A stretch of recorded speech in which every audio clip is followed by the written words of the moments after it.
Hey, what is going on, everybody? Welcome to the Mama's Legacy podcast. I'm joined here with Jay, What's up? Ramon, What to do, baby? and let's jump right into this podcast. So last night, the Pacers blew out the Hornets. I mean, before we jump into the specific topics, what do you guys take away from that game? Oh my God, LaMelo Ball, man, that was his opportunity. That was it. But wasn't a great showing from him in the first half. I saw that he did pick it up in the second half. But no, man, I mean they obviously got destroyed. Like they got bodied by the Pacers, which I honestly didn't think was gonna be like that. I thought it was gonna be really close. I know a lot of analysts actually had the Hornets taking it over the Pacers, but I was pretty disappointed with LaMelo's performance. But then again, he's a rookie, just came back from an injury not too long ago, so I didn't. Maybe I had a high expectation. What do you guys think? I definitely thought it was an interesting game, considering that the Pacers were shorthanded and Sabonis had 14 points, 21 rebounds, and 9 assists, nearly a triple double. That's not very typical of him, but the Hornets disappointed me. I actually had the Hornets winning in the play-in. I thought they were going to make maybe the eighth seed, but they disappointed me. And now I'm interested to see what this Pacers team can do against the Wizards. I think the Pacers can potentially win that game, but back to that game real quick. Just the Pacers were just a better team. No Levert, and they still blew them out. I mean, Jay, what did you take away from the Hornets in that game? I had high expectations, but in the end, I think we can all agree that Cody Zeller just needs some help. Definitely as the franchise player, 100%. But seriously, he was actually locking up Domantas Sabonis for a while, and that's shown by the fact that Sabonis only scored 14 compared to his season average. I think he's at around like 20, or is somewhere between 18 to 20. But ultimately, it shows that the Pacers squad is very good, and it was good before, but they've just had like multiple injuries this season, losing out on like T.J. Warren. Miles Turner didn't play a lot of. Well, he played like 70% of the season, but wasn't there for like the last couple of games, so he was out for a little bit. They've just been struggling with injuries as a whole, and that's the reason that I think they, haven't been as good this season before this play-in. Because last year they were the I think fifth seed, if I'm correct. Mm-hmm. They were so they were good before. It's just injuries have taken away, and they've shown that they are 100% still in. I think that they're going to match up against the Wizards really well, and that's coming from someone who's a Westbrook fan. It will be kind of a show to see how, or see if like Malcolm Brogdon can kind of like shut down Westbrook or not, because Brogdon is a very underrated defender and an underrated player in general. For the Hornets, my concern is a lot of like the money that was spent on Terry Rozier was because they wanted a playoff push.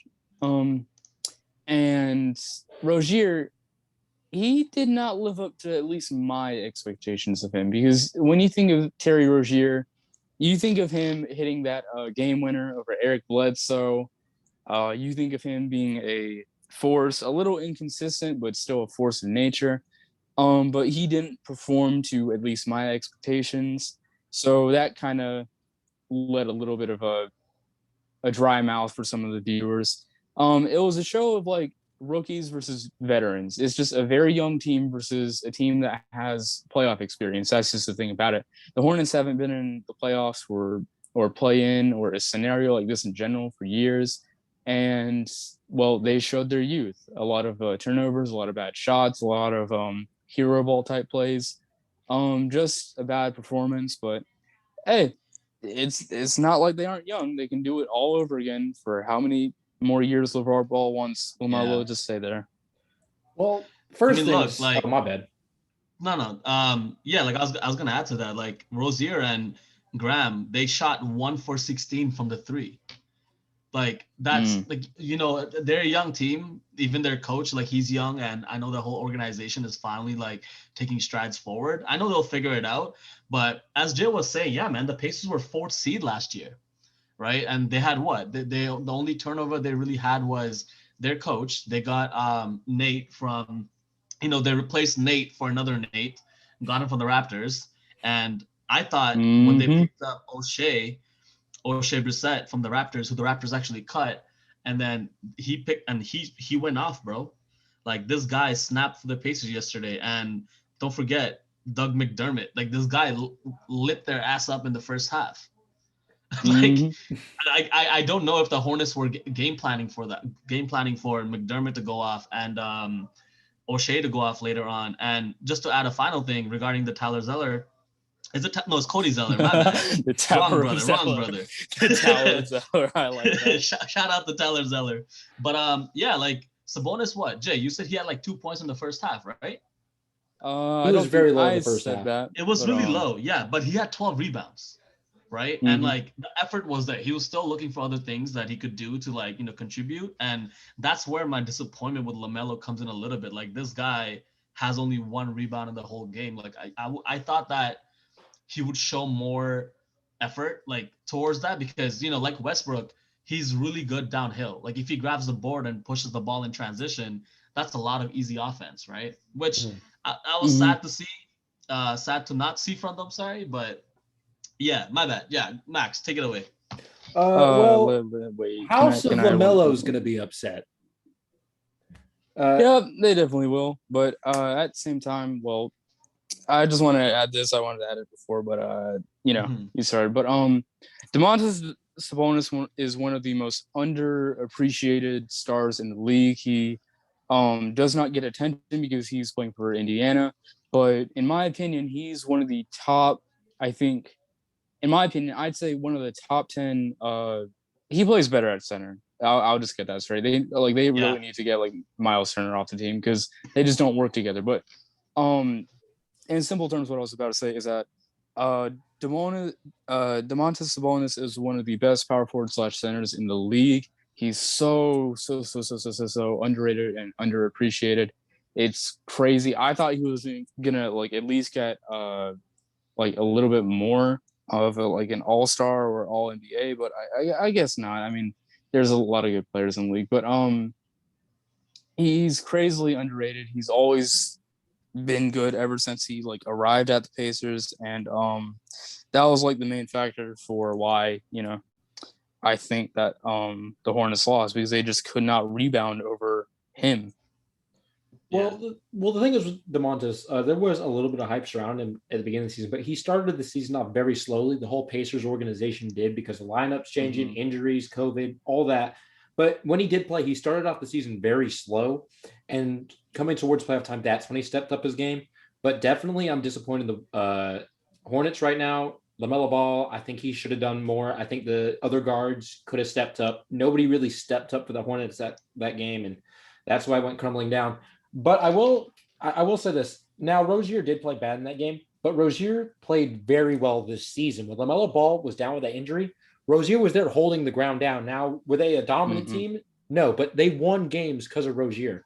Rozier was the reason the Hornets got to come back and still be in the play-in tournament despite missing LaMelo for a couple months with the wrist injury. So I think Rozier did live up to it. He lived up pretty well this season. I don't think the first couple of years were there, but this year he played like he deserved that contract. Excuse me. But overall, very disappointed in this Hornets team, and quite impressed with this Pacers team, because LeVert's going to be back, I assume, for the next game.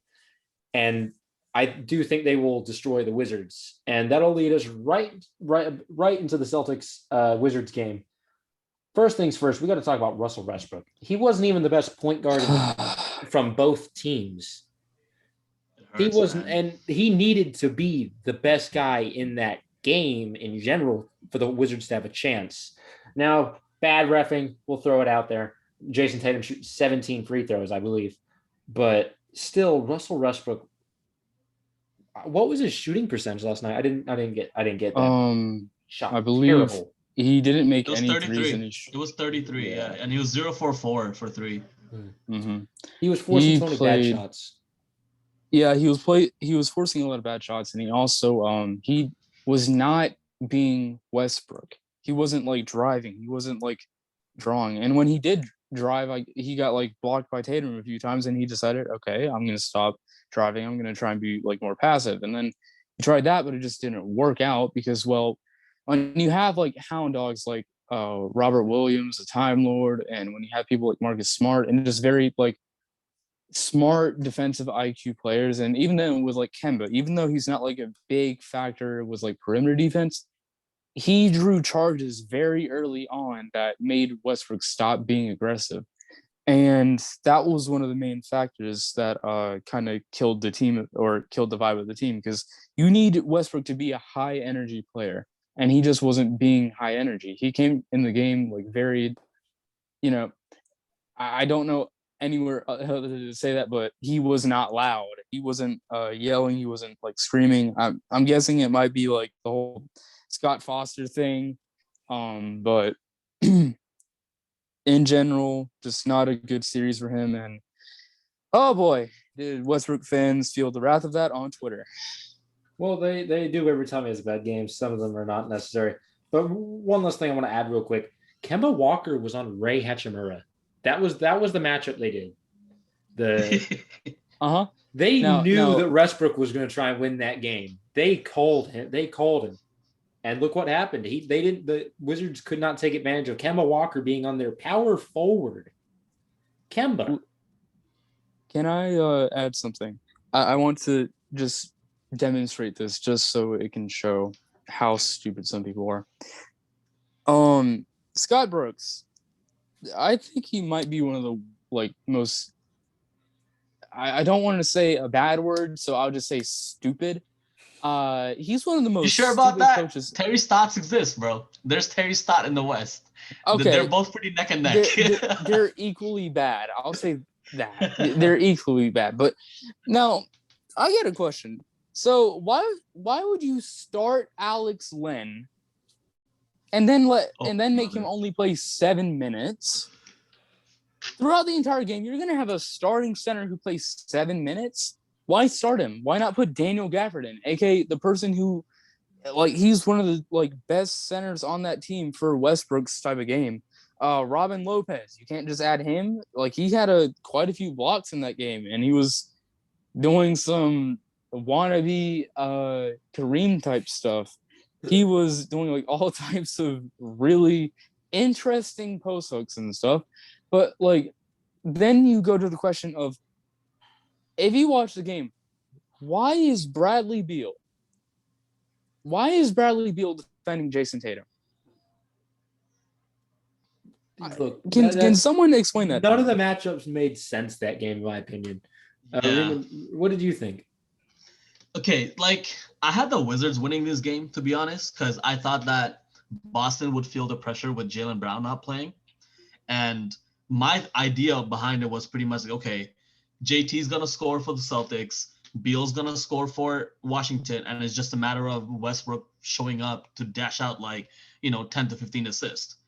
And the fact that this guy only had 5 that game, and he went to the line, he was 100%, went 8-8, but it's disappointing, man. Don't get me started on Alex Len. I hated this guy from the day he got signed with the Raptors. When he got waived, I almost did a backflip. But shout out to Ish Smith. This guy really kept him in the game, man. Like, off the bench, Ish Smith, we call him a Raptor killer. For some reason, this guy always goes off against the Raptors.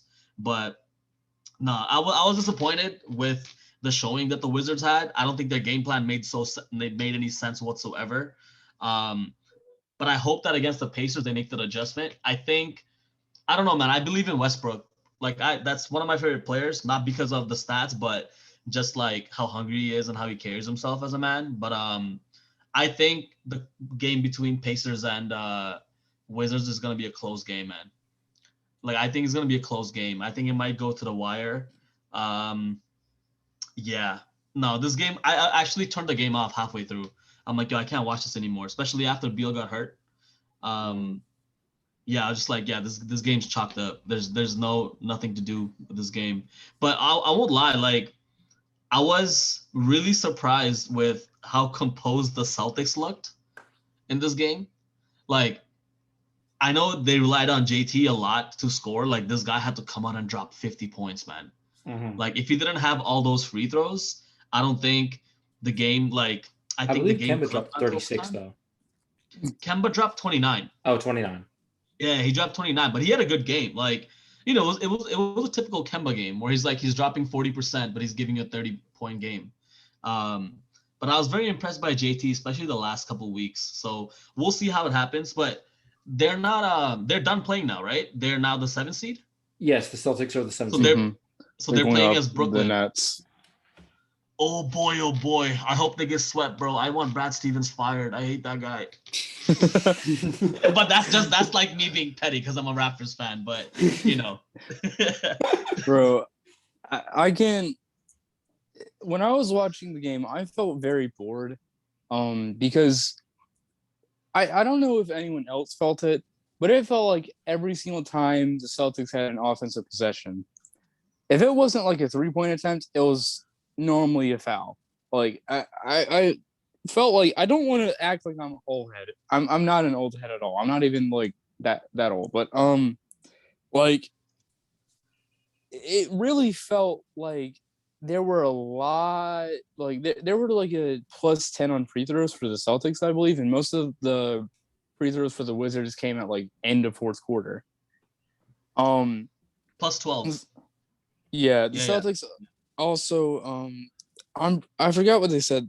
They said it, the commentator said it, but it was like most of the players on the Wizards were nearly fouled out when it got to like I think the third quarter. Like I know that Westbrook got like around 5 fouls. I know Rui got kicked out. I know Bradley was up there too. Chandler Hutchinson, all that. Gonna touch on this. Ish Smith is the GOAT. He was the only one who was like really doing anything. I know Beal scored, but Ish Smith was like actually being like a vocal leader. Who would have thought? And he made his free throws. Who would have thought part 2? I don't know. He was 75%. Yeah, no, he Ish was Smith 17 needs points, more credit. Ish Smith needs more credit for what he does in this league. He's been a solid backup point guard as long as I can remember. But yeah, I agree. I think our biggest takeaway from that game is Westbrook underperforms. Also, the NBA really needs to fix the commentators. Marv Albert got like confused with Aaron Nesmith and Marcus Smart so many times in that game just because they wear like similar numbers. As Charles Barkley said, like what yesterday when he got called Shaq, not all black people look the same. Foo. Yo, let me ask you guys a question. Do you think Westbrook underperformed because he just didn't perform well, or the game plan just wasn't? He didn't have that hunger in him. I saw that game. He didn't have that same energy he always did. He looked tired, man. Definitely. He looked really tired. Like, just think about it. Like the way they started out the season, they were at the gutter. They climbed out, battled all those injuries. Bro, like they picked up Alex Len. That's how down bad they were. And then to even be in the play-in, that's already like, that should be like a half a championship for the Wizards fans this season. And if they get into the playoffs with the 8th seed, that like they should have a parade. Like they need to give Westbrook a parade because this guy legit just came there and gave them something to cheer about. Because John Wall hasn't been playing for so long. Shout out to John Wall.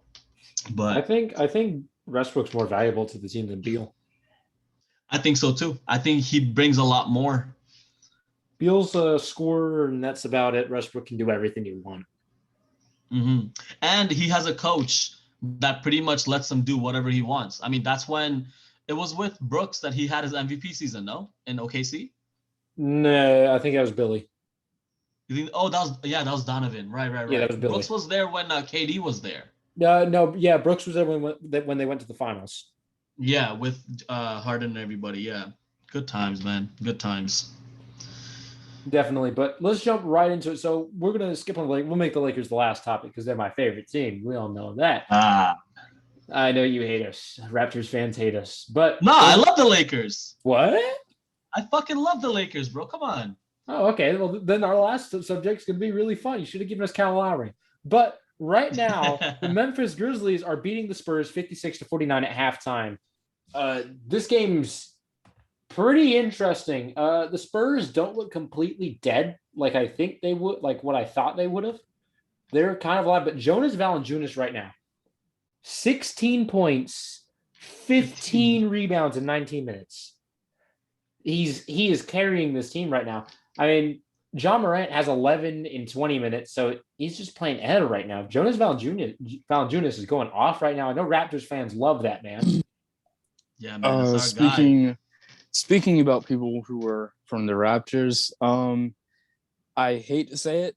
I really hate to say it. I think everyone knows what I'm about to say. If you're like a Spurs or a Raptors fan, currently at halftime, I don't know what's going to happen for the rest of the game. DeRozan is heavily underperforming. Heavily. I watched this man take like 2 air balls in the last, the second quarter. He has not been really finishing. It's very disappointing to see because, if they lose this, you know who the blame's going to be on. Well, it should 100%. Be on him. But let me tell you something. It's on purpose, man. It's all part of the plan. So what we're trying to do here is we're trying to make sure that the Spurs don't make the playoffs and DeRozan has a really bad performance. So then, in the offseason, Larry and DeRozan can reunite with the Raptors. That's the plan, bro. Well, I mean, they could both come flying down in LA.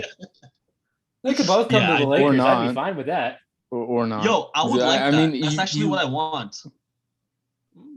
I mean, you literally turned down the trade because of Talen Horton-Tucker. Whoa. THT is... We wouldn't trade him for prime MJ, all right? Yeah. We would not pull the trigger on that.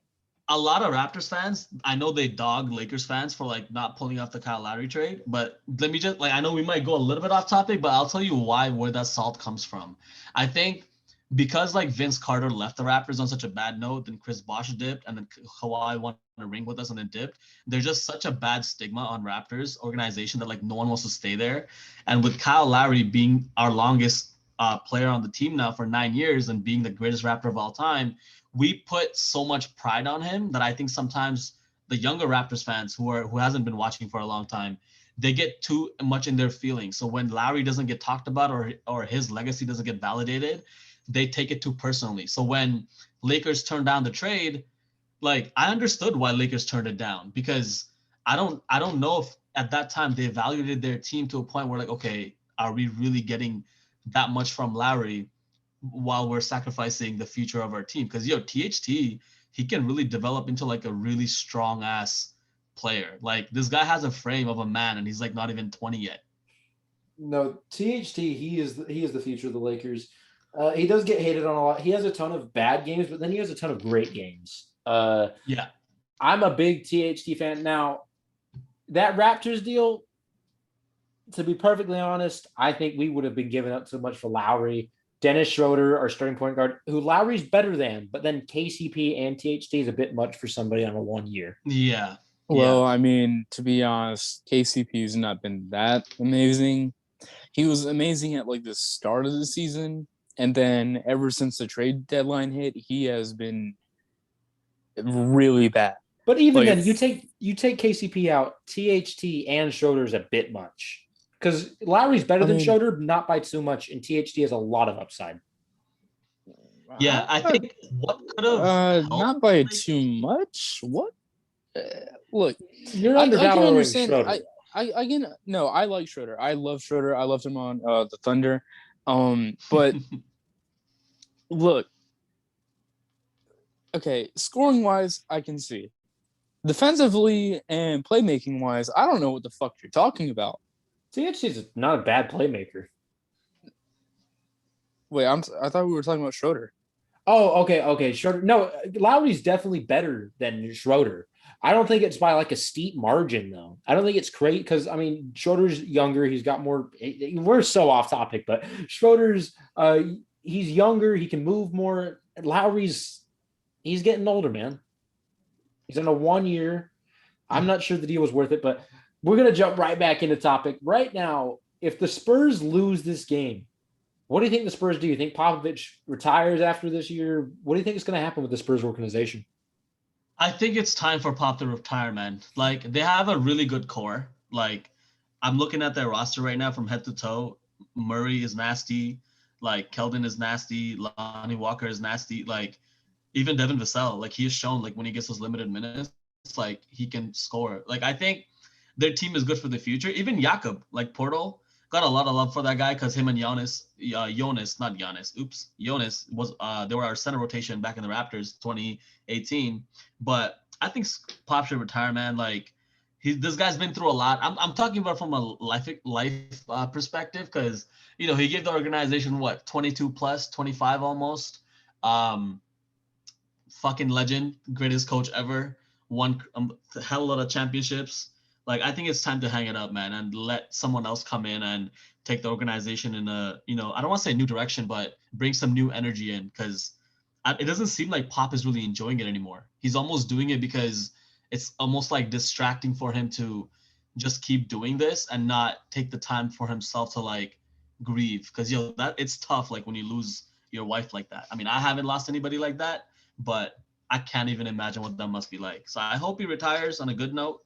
That's just how I feel.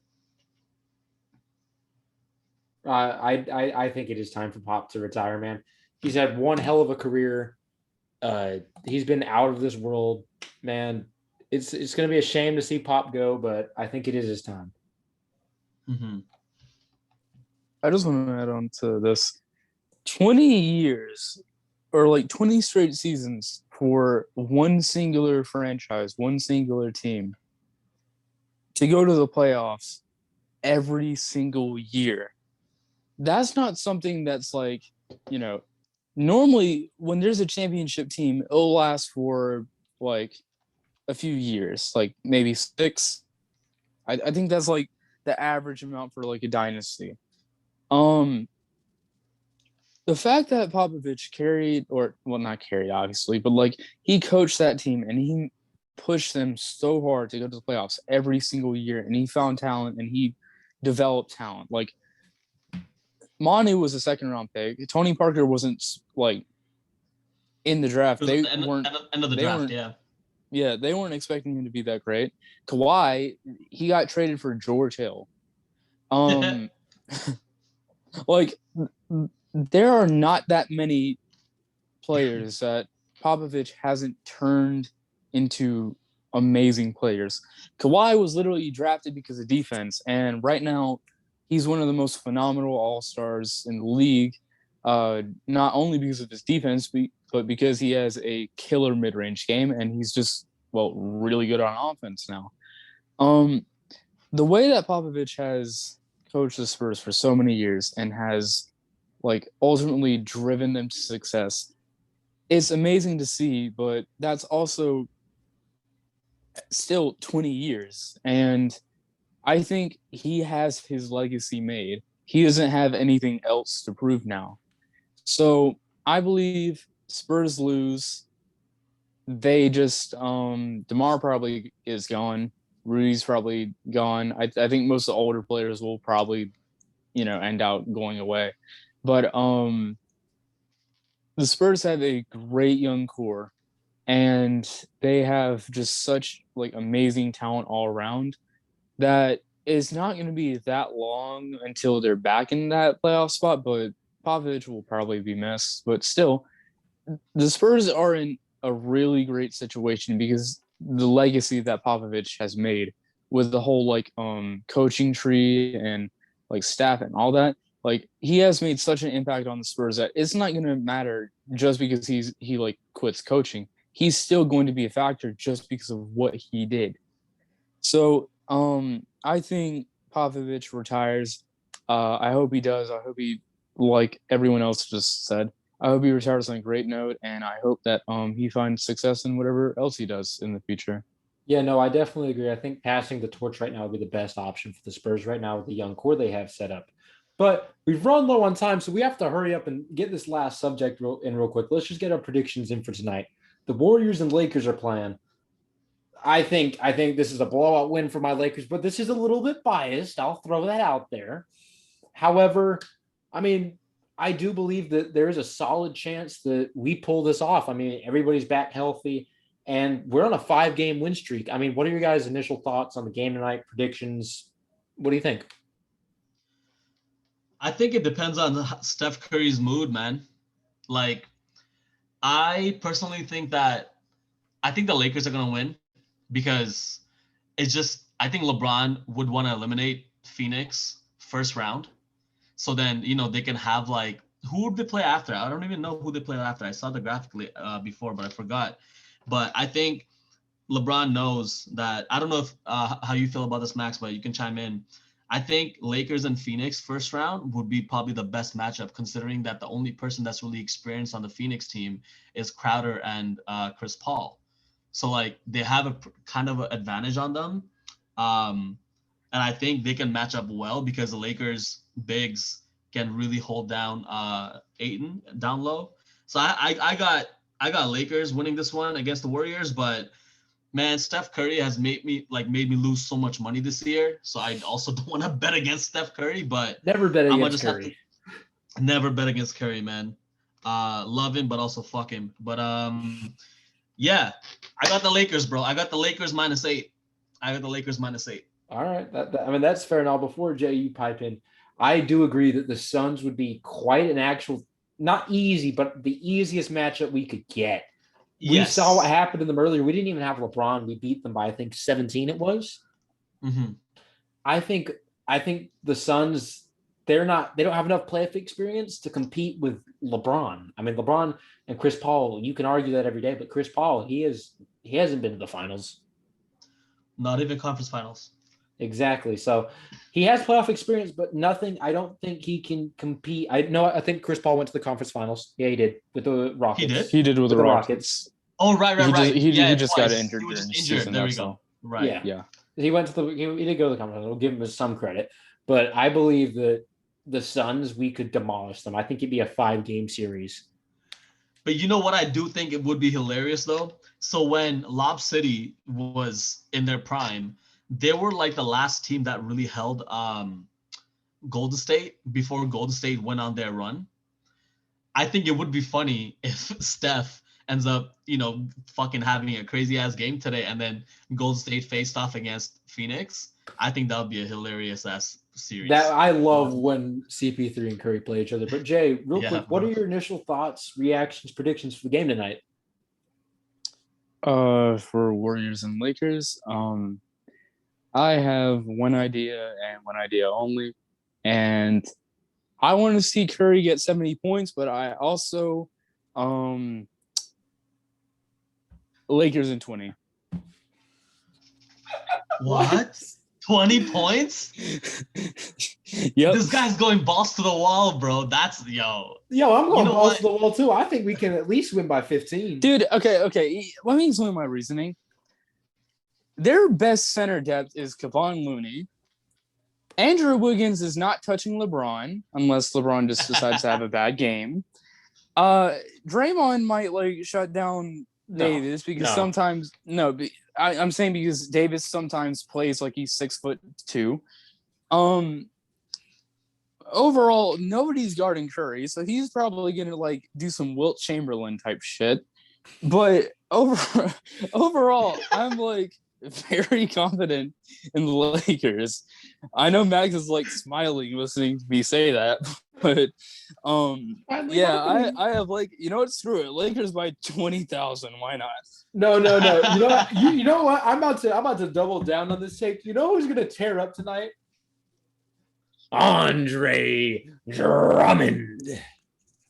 Oh, brother. Andre Drummond getting a 25-point game tonight. Oh, brother, this guy 25 points. Andre Drummond's gonna Yo, Max, be real with me here. When you saw that picture of Jeannie Buss and Drummond compared to the photo of was it Wilt? With her dad. Mm-hmm. Did you see that photo? Yeah, Kareem Abdul-Drummond. Oh, that was Kareem. Fuck, why did I say Wilt? Bro, I think it was Wilt. It was Wilt. It was Wilt. Right. Yeah, but please tell me you enjoyed that photo. I do enjoy it because Drummond's new nickname now is Kareem Abdul-Drummond. But no, okay. I want to thank you guys for coming on real quick. It's about to end. Would love to work with you guys again. All right. Have me on anytime. I really appreciate it. Thank you so much. You guys take care. You as well.